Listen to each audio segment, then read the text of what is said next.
Hi hello എല്ലാവർക്കും നമസ്കാരം. അപ്പോൾ ഇന്ന് ജാനുമോളുടെ ബർത്ത്ഡേ ആണ് കേട്ടോ. അപ്പോൾ മെയ് 19 അവളുടെ ഇന്ന് 10 വയസ്സ് തികയുന്ന ദിവസമാണ്. അപ്പോൾ ഇന്ന് വൈകിട്ട് ഞാൻ ആ ജോലിയൊക്കെ കഴിഞ്ഞ് നേരെ ഇങ്ങ് വന്ന വേഷത്തിൽ നിൽക്കുകയാണ്.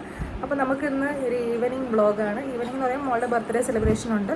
അപ്പോൾ അതിൻ്റെ എല്ലാ കാര്യങ്ങളും ചേർത്തിട്ട് കുഞ്ഞു വ്ളോഗാണ്. അപ്പോൾ നമുക്ക് നേരെ വീഡിയോയിലേക്ക് പോവാം. ഇവിടെ എല്ലാവരും ഉണ്ട്. ബാലമുളക് റെഡിയാക്കിയിട്ടുണ്ട്. ആ തുമ്പി വരും, എൻ്റെ അനിയത്തി വരും. അപ്പോൾ ഞങ്ങളെല്ലാവരും കൂടി ചേർത്ത് ഒരു ചെറിയൊരു കുഞ്ഞൊരു ഫംഗ്ഷനാണ്, ഫാമിലി ഫംഗ്ഷൻ പോലെ. വൈകുന്നേരത്തെയാണ് നമ്മളെല്ലാവരും ഫുഡ് കഴിച്ച് കേക്കും കട്ട് ചെയ്ത് അങ്ങനെ അങ്ങ് പോകുന്നൊരു ദിവസമാണ്.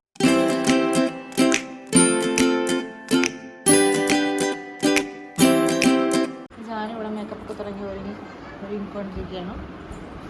ഒരുങ്ങട്ടെ. ചെറിയ രീതിയിലുള്ള ഡെക്കറേഷനൊക്കെ നമ്മൾ തട്ടിക്കൂട്ടിയിട്ടുണ്ട്. അപ്പോൾ ഞാൻ നേരെ ജോലി കഴിഞ്ഞ് വരുമായിരുന്നു. അപ്പോൾ ഞാൻ അടുക്കളയിലേക്ക് ഉള്ള സാധനങ്ങളെല്ലാം വാങ്ങി നിരത്തി വെച്ചേക്കുന്നുള്ളിൽ വന്ന ശേഷം വേണം നന്നായിട്ട് ചെറുപ്പറ കുക്കിംഗ് എല്ലാം ചെയ്തെടുക്കാം. കേക്ക് ഓർഡർ ചെയ്തിട്ടുണ്ട്. അപ്പോൾ കേക്ക് വാങ്ങിക്കണം. കേക്കാ ബ്ലൂ ഡാല് കുളിച്ച് റെഡിയായി നിൽക്കുക. പുതിയ ഉടുപ്പൊക്കെ ഇട്ട് നിൽക്കുക. പൗഡർ ഇടാൻ എൻ്റെ മുഖത്ത്. അപ്പം നമ്മൾ പോയി കേക്ക് വാങ്ങിയിട്ട് വരാം. കേക്ക് വാങ്ങണം. പിന്നെ ശ്രീയറിന് കുറച്ച് സാധനങ്ങളൊക്കെ കൊടുത്തയക്കാനുണ്ടായിരുന്നേ. അപ്പോൾ അതും കൂടെ കൊണ്ട് കൊടുത്തിട്ട് നേരെ പോയി കേക്ക് വാങ്ങിയിട്ട് വന്നിട്ട് വേണം കുക്കിംഗ് തുടങ്ങാനായിട്ട്. ഞാൻ കോളേജിൽ നിന്ന് വന്ന വേഷത്ത് നിൽക്കാൻ കേട്ടോ, വന്ന് കയറിയതേ ഉള്ളൂ. അപ്പോൾ എന്തായാലും കുറച്ച് പണികൾ അധികം ജോലികൾ ചെയ്ത് തീർക്കാനുണ്ടെന്ന് തിരക്ക് പിടിച്ചൊരു ഈവനിങ് ആണ്. മോളുടെ ബർത്ത്ഡേ അല്ലേ. അപ്പോൾ നമ്മളെല്ലാവരും ഹാപ്പി ആയിട്ട് ചെറിയൊരു ഫാമിലി ഫംഗ്ഷൻ പോലെ ആഘോഷിക്കുന്ന ഒരു ദിവസമാണ്. എല്ലാ വർഷവും മെയ് 19 അങ്ങനെ തന്നെയാണ്. അപ്പോൾ കാര്യങ്ങളൊക്കെ ചെയ്യാം. നമ്മൾ കേക്ക് പിടിക്കാൻ വന്നേക്കുവാണേ. ഏത് വീട്? നമ്മൾ ജാൻ ചേച്ചിയുടെ കേക്ക് വാങ്ങാൻ വന്നേ. ജിപേ ചെയ്യാമേ.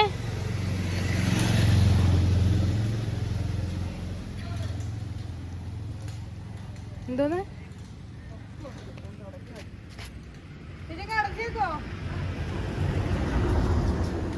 Cake ready. അപ്പോൾ നമുക്ക് പോവാം. Okay, by.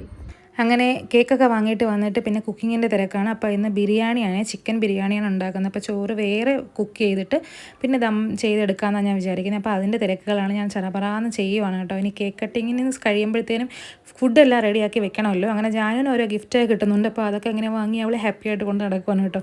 ഇടയ്ക്കിടയ്ക്ക് എന്നെ കൊണ്ടുവന്ന് കാണിക്കുന്നുണ്ട്. ഞാൻ അടുക്കളയിൽ തിരക്കായിരുന്നു. അങ്ങനെ ചിക്കനൊക്കെ മാരിനേറ്റ് ചെയ്ത് വെച്ചു. പിന്നെ ചോറൊക്കെ ഒരുവിധം വേവായി കേട്ടോ. അങ്ങനെ ചോറ് വെന്തിട്ട് ഇനി ഇത് അമ്മയെ വിളിക്കണം. അമ്മയാണ് ഹെൽപ്പ് ചെയ്യുന്നതെന്ന് വെച്ചാൽ വാത്തിടാനൊക്കെ എനിക്ക് വലിയ പാടാണ്, ചരിച്ചിടാനൊക്കെ. പിന്നെ അതിൻ്റെ ആ സൈഡിൽ ചിക്കനായി, പായസമായി. അപ്പോഴത്തേക്കും കേക്ക് കട്ട് ചെയ്യേണ്ട സമയമായി.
അപ്പോൾ നമ്മുടെ ഫുഡ് എല്ലാം റെഡി ആയിട്ടുണ്ടായിരുന്നേ. പായസം, ചിക്കൻ കറി, പിന്നെ ബിരിയാണി, അതെല്ലാം നമ്മൾ ലെയറാക്കി ദമ്മൊക്കെ ചെയ്ത് സെറ്റാക്കി വെച്ചിട്ടുണ്ടായിരുന്നു. ഇനി അടുത്ത ഫുഡ് അടിയാണ്. അപ്പോൾ എല്ലാ വർഷവും ഇങ്ങനെയൊക്കെ തന്നെയാണ്. ഇത്തവണ മൂത്തമ്മ വന്നിട്ടുണ്ടായിരുന്നു. അപ്പോൾ മൂത്തമ്മ കൂടെ നമ്മുടെ കൂടെ ആഘോഷിക്കാനുണ്ടായിരുന്നു. അങ്ങനെ എല്ലാവരും കൂടി ഒരുമിച്ച് ഫുഡ് കഴിക്കും, ഒരുമിച്ച് കേക്ക് കട്ട് ചെയ്യും, സന്തോഷിക്കും. ചെറിയൊരു ഫംഗ്ഷനാണ് കേട്ടോ.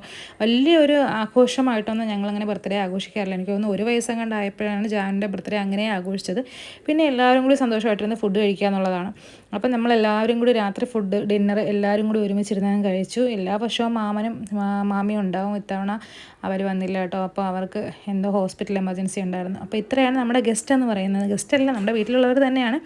പിന്നെ എല്ലാവരോടും ഒരുമിച്ചിരുന്ന് ഫുഡ് കഴിച്ച് അങ്ങനെ അങ്ങ് തീരും. അപ്പോൾ അത്രയേ ഉള്ളൂ. നമ്മുടെ വീഡിയോ ഇഷ്ടപ്പെട്ടാൽ ലൈക്ക് ചെയ്യുക, കമൻറ്റ്, സബ്സ്ക്രൈബ് ചെയ്യുക. Tata bye bye.